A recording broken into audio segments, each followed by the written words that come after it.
Be me, 24F, senior year at some overpriced private college in the Great Lakes area. Majoring in cultural studies with a side thing in communications, life is cruising pull straight.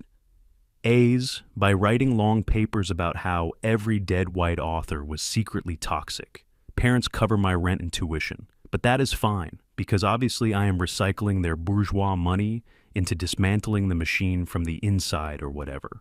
Terminally online, completely sure I already solved society. The center beam holding up my whole worldview, male privilege.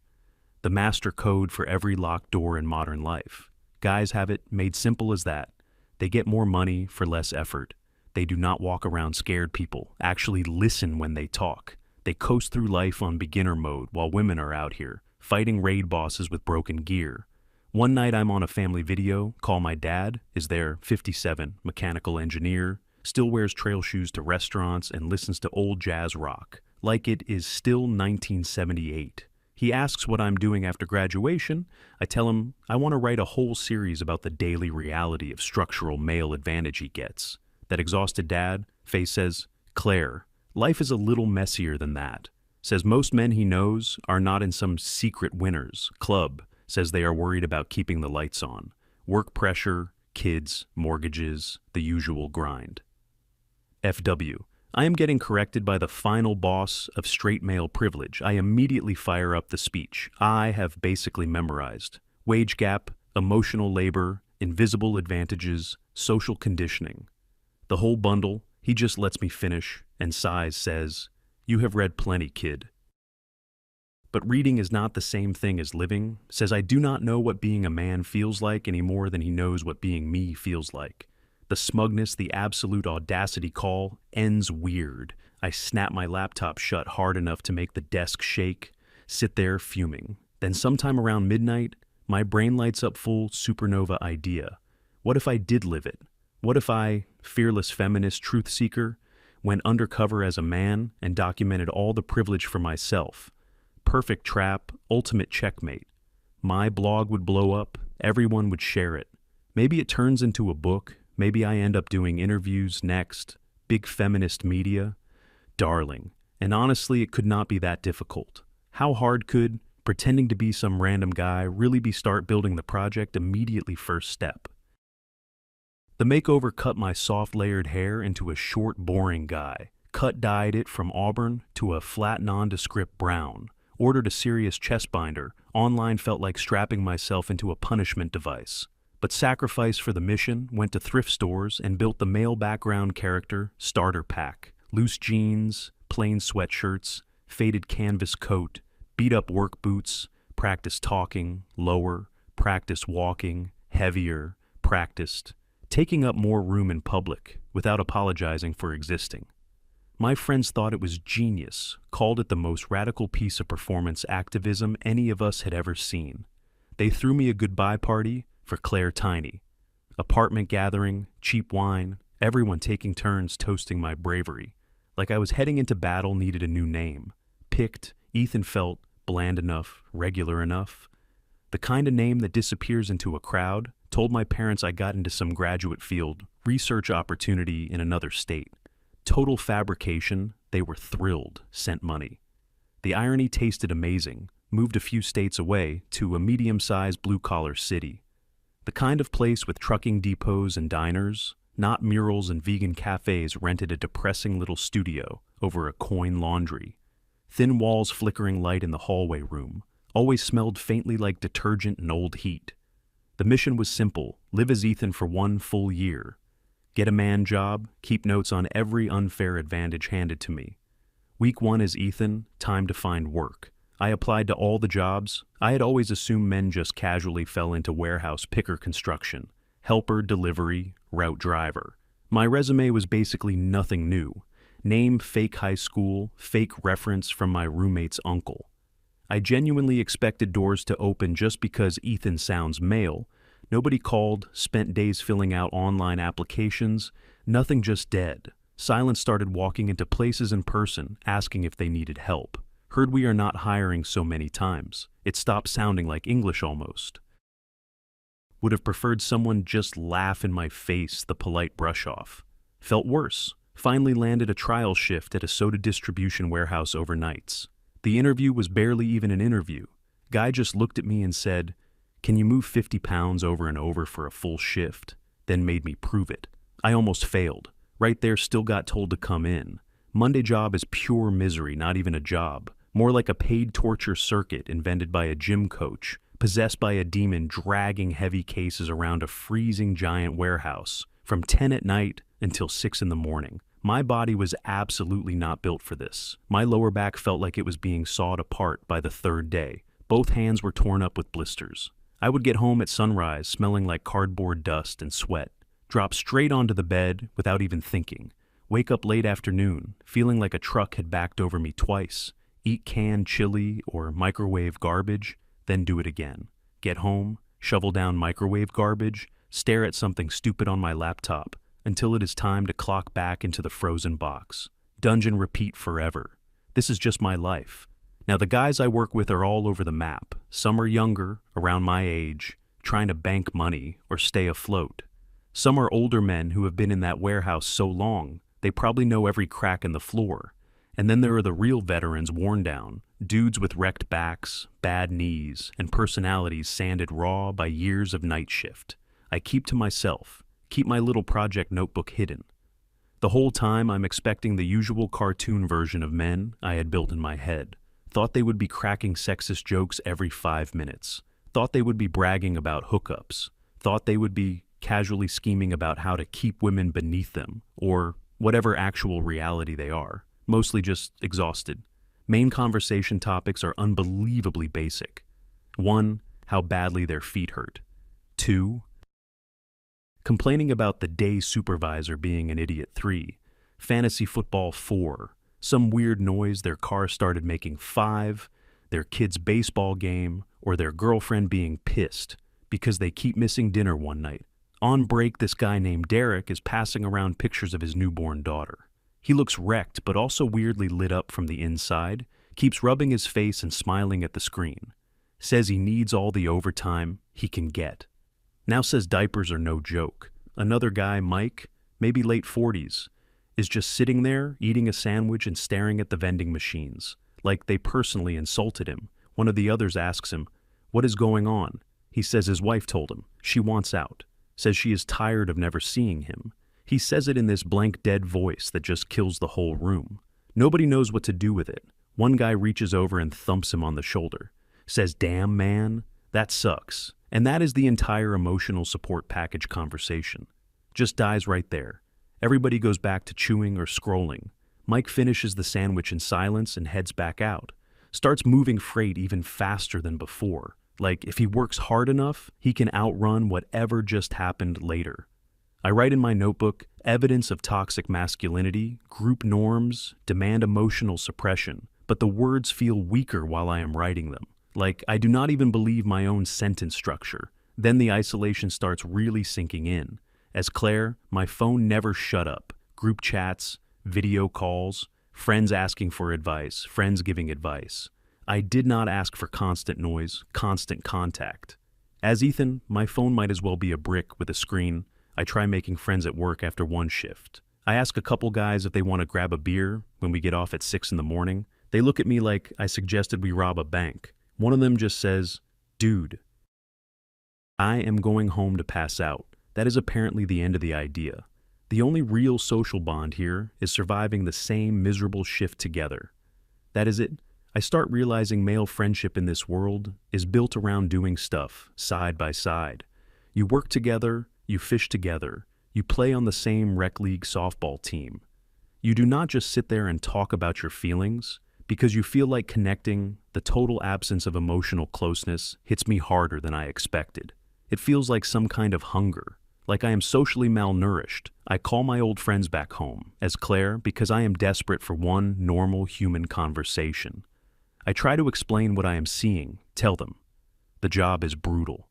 Tell them I feel alone all the time. Tell them this whole thing is not unfolding the way I expected. They do not really hear me. They immediately start translating everything into theory language. Say that is exactly how patriarchal systems trap men. 2 say, "Wow, this is incredible material."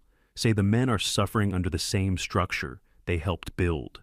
And I feel this hot flash of anger because they are not listening. They are taking what I am living through and forcing it into a template they already decided on. It is not some neat little case study to me anymore. My back actually hurts. I am actually tired. I am the one dragging myself through this. I hang up feeling somehow worse than before. I call, decide the project needs more than job notes, need more evidence, more angles, more proof.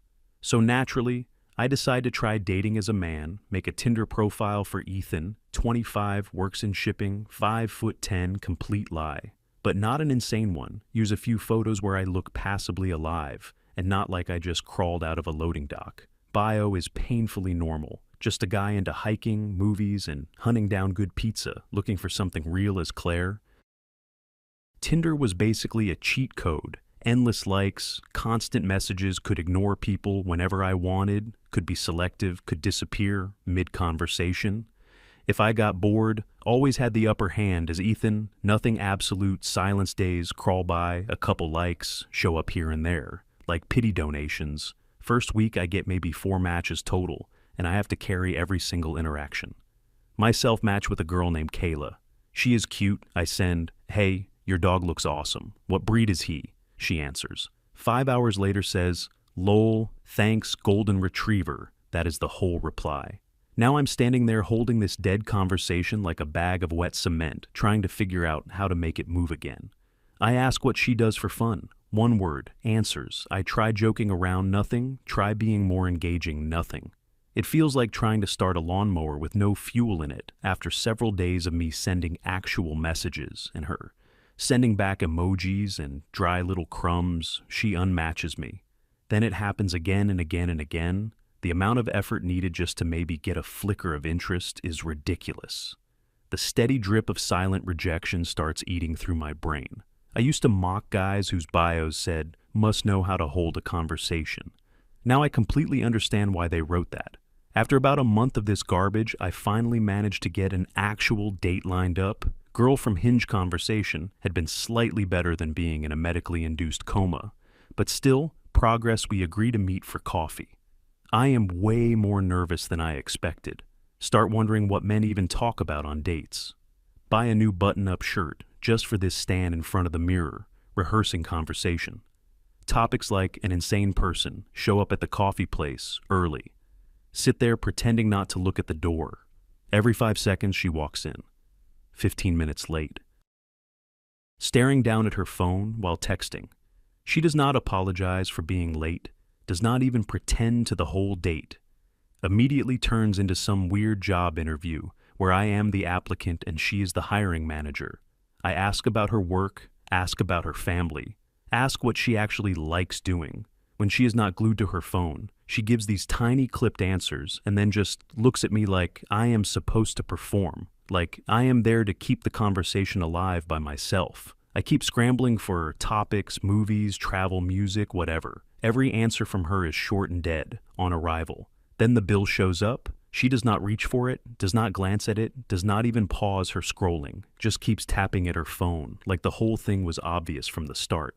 So I pay for both of us because apparently that is just what Ethan does. She says, "Thanks for the coffee then." Leaves. That is it. An hour later, I get a text, says she did not really feel a spark. Says, "Good luck out there." I just sit in my silent apartment that night, staring at the wall, open my notebook, write down something about male financial privilege and courtship rituals. Look at the words for a long time. They sound fake, like a sentence written by somebody who is still trying to force reality to obey her theory. I close the notebook. Do not touch it again for a week. Months keep dragging by. The job keeps chewing me up. The wear on my body gets worse instead of better. My lower back hurts basically all the time.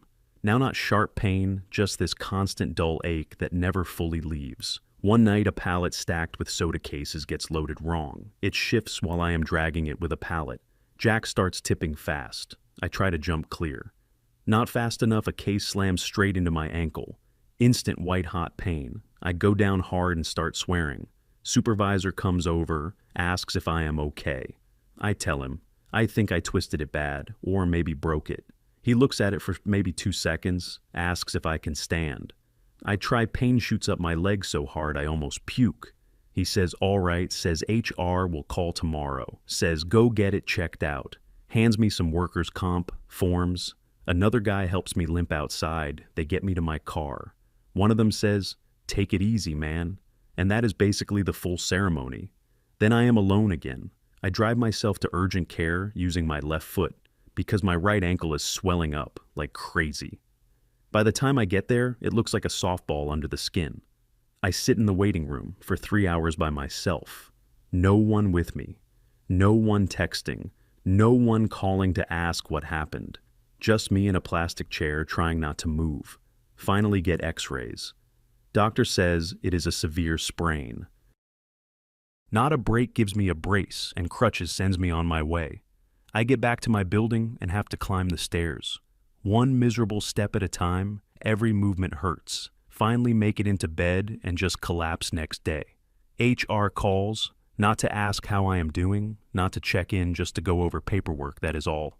As Claire, if I had gotten hurt like this, my friends would have been at my place within an hour. Somebody would have brought soup. Somebody else would have brought snacks. Someone would have put on a dumb movie and stayed with me. They would have hovered and fussed and checked on me constantly as Ethan. Nothing completely on my own. That supposed male self-sufficiency does not feel like privilege. It feels like being abandoned in a socially acceptable way. Like, there is this rule nobody says out loud. Your pain belongs to you, handle it yourself. I spend 2 days in bed, hobbling to the bathroom, making instant noodles, trying not to put weight on the ankle. And at one point, I start crying. Not really from the injury, from the isolation, from the sheer suffocating heaviness of being hurt and knowing nobody is coming. That is when the project actually dies. Not with some dramatic revelation, not with a big ideological collapse, just me in a crappy apartment with a swollen ankle realizing I cannot keep doing this. I email the warehouse and quit. I throw clothes into bags. I take off the binder and toss it in the trash. Feels less like taking off a costume and more like peeling off armor after a war I was not ready for. I drive back to my real town, back to my real apartment, stand in front of the mirror. Hair looks awful, dark circles under my eyes. Face thinner than before. I look like somebody who got haunted and did not fully come back. I take a long, hot shower. I put on my old clothes. And it is weird. I do not really feel like Claire, but I do not feel like Ethan either. I just feel scrambled. My friends are thrilled that I am back. Want every detail, immediately want the grand report from inside the patriarchy. We go to our favorite brunch place. Same old table, same noisy room, same easy overlapping chatter. Everyone talking at once, laughing, telling stories, interrupting each other in that affectionate way friends do when they know they will all still be heard. The comfort of it hits me so hard, I almost forgot this kind of warmth existed. Then they all look at me, ask what the biggest male privilege was. I freeze for a second and then I hear myself say it. I think the biggest privilege is being a woman. Total silence. They all stare at me first, confused, then hurt. Like I just insulted the group religion. My friend Jenna, who is always the most aggressive about this stuff, gives me this disgusted little laugh, says, "What are you even talking about?" Asks if I got brainwashed. I try to explain. Tell them, I mean this. Tell them just sitting here, the way we are now, talking freely, supporting each other, without even thinking about it. Men do not have this. Not the men I lived around. They are expected to be okay all the time. And if they are not okay, they are supposed to hide it and keep moving. Nobody cares whether a man is sad. They care whether he still shows up to work. I tell them about Mike and the divorce. Tell them about that dead silent break room. Tell them about the dating apps. Tell them about getting injured and having literally no one. I know I am not explaining it. Well, my voice is shaky and I can hear it. Jenna just rolls her eyes, says yes. Toxic masculinity harms men too. Says everyone already knows that. Says that does not erase male privilege. Says men built that system. Says they can still be miserable and come out ahead. I ask, ahead, how the men I worked with were not rich. They were destroying their bodies for barely above minimum wage. She says those are only anecdotes. Says we are talking about systems, not individual stories. I look around the table and realize they genuinely cannot see what I am trying to say. Or maybe they refuse to. Everything has to fit into a framework, a theory, a diagram of power. And what I saw was just tired, lonely people, men I had been trained to flatten into symbols, men who looked way too much like invisible human beings. And worst of all, I saw parts of myself in them after that brunch. The friendships never really recover. Something shifts. Something cools off. I cannot listen to their all-men speeches the same way anymore. Every time they start ranting, I see Derek smiling through exhaustion while showing baby pictures. I see Mike staring at the wall with his sandwich. I see my own swollen ankle in that empty apartment. They start calling less the group. Chat gets quieter. Where I am concerned, I become the weird one, the compromised one, the one who came back with the wrong conclusion in their neat black and white world. What I brought home was gray and ugly and inconvenient, so they slowly cut it away. I try to write the blog post anyway. I lived as a man for 6 months. Here is what I found. I sit in front of a blank screen. For hours cannot do it. Old Claire would have known exactly how to spin. It would have translated the loneliness into theory. Language would have turned the labor into some symbolic hardship. Proving a larger point would have bent every detail until it served the conclusion she wanted. But now I cannot. It feels dishonest. The second I try, the truth is too messy, too human, too resistant to slogans. I went looking for male privilege. What I found was male expendability. I found out men and women are both lonely, just in different directions. Women are taught to fear men. Men are taught nobody really cares whether they make it or not. Story does not end with a big win. No viral essay, no book deal. My blog goes dead, my friendships mostly evaporate. I am back in a comfortable apartment, paid for by my dad. The same dad I used to mock in my head. And all I feel is shame. Shame at how arrogant I was. How certain, how convinced I was that I had already solved half the human race from inside a bubble of safety. I did not even recognize as privilege the safety net, the emotional support, the assumption that if I fell apart, somebody would notice and come. Help, I never saw any of it until I lost it. Be me now, 25 college degree that is basically decorative, spent a lot of time alone. Sometimes I sit in coffee shops and just watch people move past the window. I see guys my age laughing with girlfriends. I see older men sitting by themselves with newspapers and coffee gone cold. I see construction workers on lunch break, covered in dust, eating fast because break is almost over. I do not really see patriarchy anymore. I just see people, and it makes me sad. In this quiet, deep way, I cannot really explain. My dad was right. The world is more complicated than the version I built in my head, and I am just another person inside it, trying to make it through. I wanted to know what being a man felt like. Turns out it feels a lot like being a woman, except lonelier, way lonelier.